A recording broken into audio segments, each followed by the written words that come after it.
Hey everybody, Steven here, and today is kind of like a video rant, like my top 10 things I see other trainers do that just are a pet peeve of mine. And with this, some of these are going to flow into each other, but it's just something I've thought about and seen for a while now. So just wanted to get it off my chest, essentially. And with this, I'm going to lead with the first one, which is the biggest one for me, which is trainers that see another trainer do something and then immediately try to implement that with their client without knowing the ins and outs of it. And I get it, we're all pirates, as one of my mentors says, which is we're all kind of stealing from each other. But with certain movements, if you don't know the intricacies of it, you end up doing it wrong. So you end up doing it so all those finer details with that movement aren't there.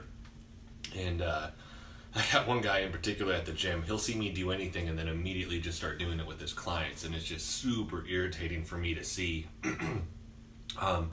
Just because he's one of those trainers that needs a trainer, and that in and of itself is already irritating for me.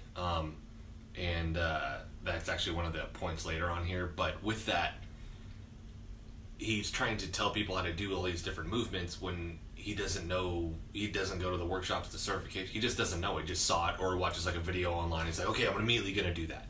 And I get it, do your research, and you can use YouTube videos. I mean, the content that I put out is for people to do that.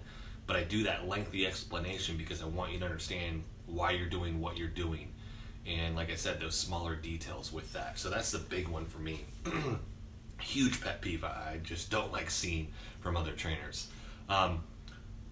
Second one is kind of leading into that, which is not getting continuing education. Like, you're having people pay you to put them through workouts, to train them, to program for them, all that other stuff. And what I typically see is a huge majority of people are like, well, I really like working out, like I should just train other people, which is awesome to start. But then you need to go learn more. You can't just, like, I know people that have been doing bodybuilding for like 40 years, the same stuff over and over again, which you learn a lot from doing the same movements. But you're also not challenging yourself if you're not going around and, like I said, doing workshops and certifications to learn more. If you want to stick with bodybuilding, that's fine, but go do workshops, go do seminars, go do all that stuff, right? Really work on your craft, which is what I don't see a lot of trainers do. Like, a huge majority of trainers don't do that. And I think in the future, if you're not doing that, I mean, you're going to get left behind. Like, the skill level now of upper end trainers is just crazy in terms of the amount of knowledge and the depth of that knowledge, that if you don't have that, I mean, the client's going to pick up on it. We're kind of in this weird stage right now where they're not. And what we're really seeing is, like, the trainer, or the client is coming in and they're relying on you. They expect that you're doing all those things.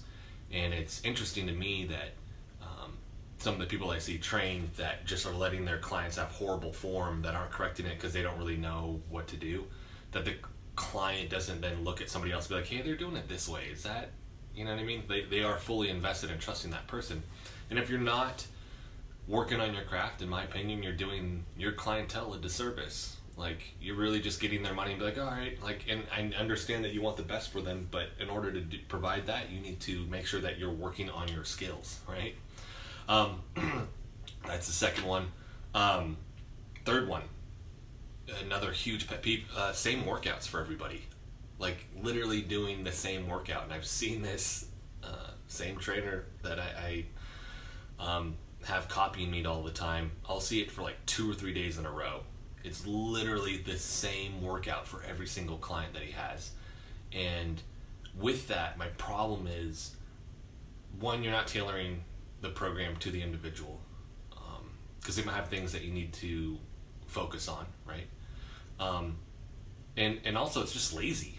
Like, go do some other program, like do huge group training if you wanted to do that, right? They're paying you good money, and you're doing the exact same thing that you did with the previous 3, 4, 5, 6 people. Like I said, for me, it's just lazy. I hate seeing that. You have to, and I'm not saying you might not, like, I might use a foundation because somebody is close to another person, but I also know that this person is still an individual, so there's a lot of things I have to change for their program to make sure that we're pushing in the direction that they want to go, and working on the things that I've tested or looked at or seen that need to be worked on with that as well. So that's point number 3, which kind of leads into point number 4 here, which is no programming. I mean, obviously, if you're doing the same workout with all of your clients, that's already, you don't have a program, right, necessarily. Unless they're all on the same level and you're all generally doing this. And I'm not saying like we're all in a strength training phase right now. Like I go through phases like that. All right, all my clients, I really want to work on strength. But that still wouldn't mean that the workouts would all be exactly the same. There might be foundational things within those. So I'm not talking about that, right? I'm talking about literally like no programming. Like everything is just random chaos. Like I'm just gonna throw a bunch of stuff at you and we're gonna hope that you achieve your goals, right? You really have to focus on that programming. It's something that I've been personally trying to improve the last like 3 or 4 years, because that to me is the harder side. Because I get it, programming can be hard because you want to make sure that you are taking that person where they need to go, and you want to make sure that you're not doing anything detrimental or holding them back in any way. So programming is a huge issue. The majority of people I see, like I said, there's zero programming. It's all just randomized. They're typically doing the same things over and over again for every client. And on the flip side of that, I mean, yes, we're going to do foundational things over and over again. I want you to improve those, right? We want to improve our deadlift. We want to improve building intra-abdominal pressure, or let's say like a pull-up or whatever it may be. Yes, we're going to have those things. But like I said, the same order, the same movements, the same reps, like the same everything over and over and over again for months and months and months. Like that's where I'm like, okay, like something's up. You're just, I could get it if it was a program and, all right, we need to do this for the next X amount of weeks. We're going to do this next phase for 6 weeks. We're going to have these very foundational things. Our workout's going to be this so that we can lead into something. But when it's like 4, 5, 6 months later and you're still doing the same thing, I haven't seen an increase in your weight, so you haven't gotten stronger. Like that's where I'm like, okay, something's up. So that's the 4th one there that just, like I said, it just really, really gets to me with that. So number 5, not correcting the client's form. I mean, they're paying you for that. Like that's one of the main things that they're paying you for, is to make sure that they're doing it right. And I see people, they literally just stand there and just like watch, and the client has like really rounded back, right? So they have horrible kyphosis in the movement, or they have extreme lordosis, that arching in the lower back, or pronated shoulder, or here, something, or forward head leaning posture. And they're just like, yep, you're doing good. It's like, no. And that's where I see it, and it's harder now because the more you know, the more you just start scanning everybody. But I'll see that and I want to run over and be like, wait, please, like fix this, like, because the main thing with all of that too, and all this is coming from a place of, like, you want the client to be safe. Like, they're gonna hurt themselves eventually when you're doing that. I don't need an extremely rounded back when I'm doing a heavy deadlift. I should have the ability to round my back and then come this other way, right? I'm not saying that. You should be mobile enough and flexible enough to do all those movements. It's just once you put somebody underneath a load, especially when it's really, really heavy, that changes it. That's what you got to be mindful of and careful with, because that's typically what I'm seeing people do, and that's where those injuries occur. And then the trainer is dismissive of it. Oh, you probably did it somewhere else. What? I watched it. So that's number 5 right there. Number 6, and I started to lean towards this, and it's something that I'm trying to be extremely conscious of, which is like, your way is not the only way, right? Just because you do this a certain way doesn't mean there might not be other variations to that. And I mean, the more you do certifications, the more you ingrain what really holds value with you. So I understand that. I'm very much that way. But I also know that people say definitives, right? Oh, you can't do that because you have this, or that's wrong because of this. If I come in and I see it and I go, well, what about this, right? I had overheard a conversation where somebody was saying that it was, they didn't have enough dorsiflexion with their ankles, right, with their feet, so they can't lift as high with their foot. That lack of mobility was causing their issue, and I agree with part of that. But the flip side of that too, which I spoke up, which was like, you would also have to test to see if this is a motor control issue. Neurologically, why can't they do that? If you can check and see, okay, passive range of motion, you can get there, it means you have it. You can't access it for whatever reason, and that's why we do our tests. So looking at those things as well, like I said, because that person was very definitive, this is why. Well, there's probably some other things that feed into that you have to be conscious of. So, which is what I see with people trying to correct other people. And with that, because I'll do it from time to time too, it's really, we want to make sure that you're safe. That's all that is. And so I understand it from that point. It's just be very, very careful to speak in definitives of like, this is the only way that you can do this. That's where I think you'll run into trouble, because the industry, our knowledge is always changing, and those things are going to shift. So let's go to the sixth one, which is obviously out of shape trainer. That's going to be on anybody's list. Mine is like when somebody, like a trainer has, and I've seen this, like horrific posture. Like I know a trainer that has really bad kyphosis, where they stand like this, right, where they're very rounded. And then they're going to try to tell somebody about their posture and how they should improve it and fix it and da-da-da. I've never seen this person work on their posture, nor do I think that they have the understanding that they have bad posture.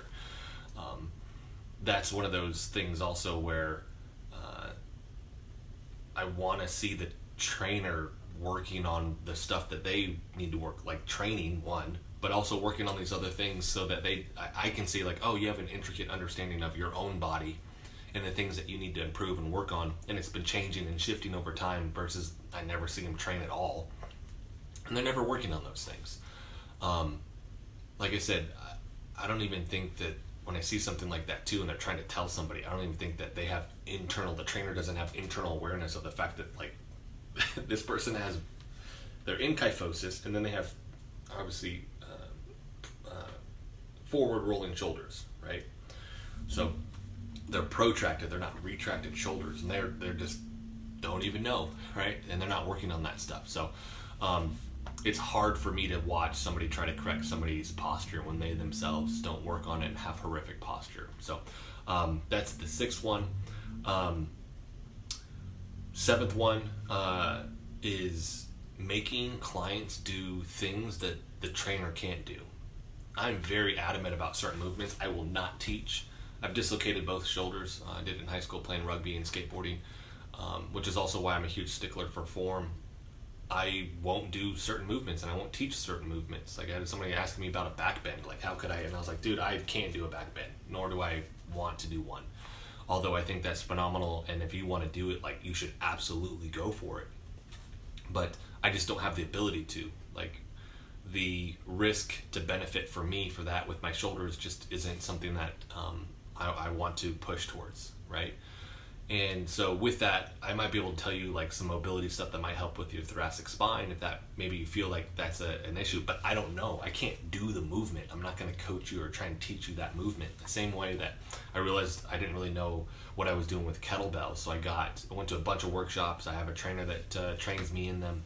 I'll never get certified because of the shoulders and the snatch test that they have to do, but I'm not going to go in and teach somebody how to do a snatch. I can, but I won't teach them because I'm not comfortable enough with my knowledge with that movement. Where I think a lot of times people are like, yeah, like let me be the one shop stop, and I'm going to help you with that. So that one's just another one that I see that I don't really like. Eighth, the trainer doesn't have regressions and progressions. So there's no scale. If a client can't do something, they either just tell them, well, just do it, or they stop them. They have no way of backtracking, or if they're really, really good at something, making it more difficult so that they can get better. It ends up being the same thing over and over and over again without that challenge there. So it becomes very monotonous.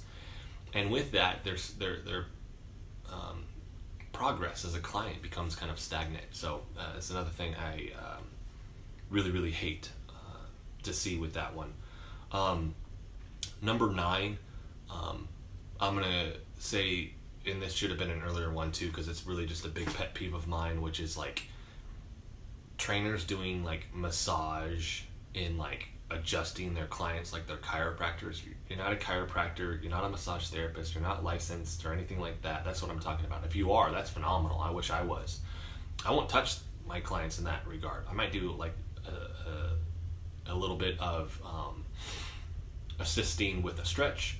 There's some muscle testing that I'm qualified to do with medical exercise now through grip, but I won't push beyond that, right? Just because that's where you can run into trouble. And I see it all the time. There's one where he literally, like, he's trying to do a neck stretch, right? Where you do here, and he's pulling here on the client's neck. It's like, dude, you're gonna hurt them. Doing massage therapy on their elbows and all that. Not a massage therapist. This person's only been a trainer for like 2 years, maybe 3 years at most. Same person that's doing all this other stuff, and it's just, that's scary to me, because then they think they're this huge benefit to the world, that they're going to go out there and do all these things. They're not studying massage therapy, they're not licensed, right? They literally just saw somebody else do it, and the other trainer shouldn't have been doing it, because I know where all this comes from. And like I said, that's scary to me. And a total disregard, by the way, for the ethical side of that. It's beyond their scope of practice, and they're deciding to do that. I don't pretend to be a doctor. I'm not a doctor. I'm not licensed. In the same manner, I'm not a massage therapist. I'm not licensed. I'm not going to do that stuff. And I get it. They want to help the person. But this is going to lead into the last one, which number 10 is refer out. Like, if you can't do something, it doesn't look bad on you if you say, hey, you need to go over there. I send all of my clients to Dr. John and Dr. Mike here. They're two chiropractors that I trust, that like we're actually going to a certification this weekend. We've done workshops together. They always continue their education. They're insanely smart guys, and they're the people that I trust, and I refer to them. Like, go get muscle testing with Dr. John. Go get some of the active release therapy over there. Go get whatever you need over there. They talk to me, and they say, hey, I found these things going on with the clientele. Here's some things that I would work on. So they give me more information so I could better benefit that client. Like I said, most trainers think that it looks, not only do they think it's like, all right, well, that looks bad. Well, I might lose that client because they might go over there and do that. You're going to lose that client because you're going to hurt them, and they're going to be pissed off. And that doesn't always happen, but it's a scary reality with that, because you're going to get into deep end waters with this. Same trainer was doing there's a painful art test that I do with the medical exercise stuff, and he was just having some client do it like he knew what he was looking for. He has no idea the degrees that we look for and what it means in regards to your pain, right? 70 to 130, or sorry, 120 is what we look for the rotator cuff, and then above that we're looking at the AC joint impingement. 70 to 120 is shoulder impingement. The reach behind test is for your rotator cuff. We do internal and external rotation tests just to see if it's slightly weak. But anyways, he's doing these things because he saw me do them. Well, I literally it took me over 1.5 years to get all this stuff. Like, I went through a process to learn all that. I had a shadow physical therapist for a long time to learn all this stuff as well. And then I had to do a test. And that's something, like I said, that's scary for me. But if I start to do something, I'm like, okay, this is then beyond mine, and I can't, as a medical exercise professional, I cannot diagnose you. What I'm looking for is like, okay, I found something, I need to refer you out. You need to go to the proper person. I'm going to tell them what's going on and what I found, and they're going to go through that again, and then they're going to determine best course of action for you. So, same thing, massage therapist. I'm not a massage therapist. If I think, man, you got a ton of tension, I have some massage therapists I can send you to. I can refer you out to, right? Or if you're looking for a specialty within a movement, somebody was asking about like Olympic lifting. I don't do that. You got a buddy that does, and he's good at it. Like, I refer you to them. It's not me. So, or you want to prep for a bodybuilding show. I don't do that. I know some people that are basically in that realm because they compete all the time. So that's going to round out the list here.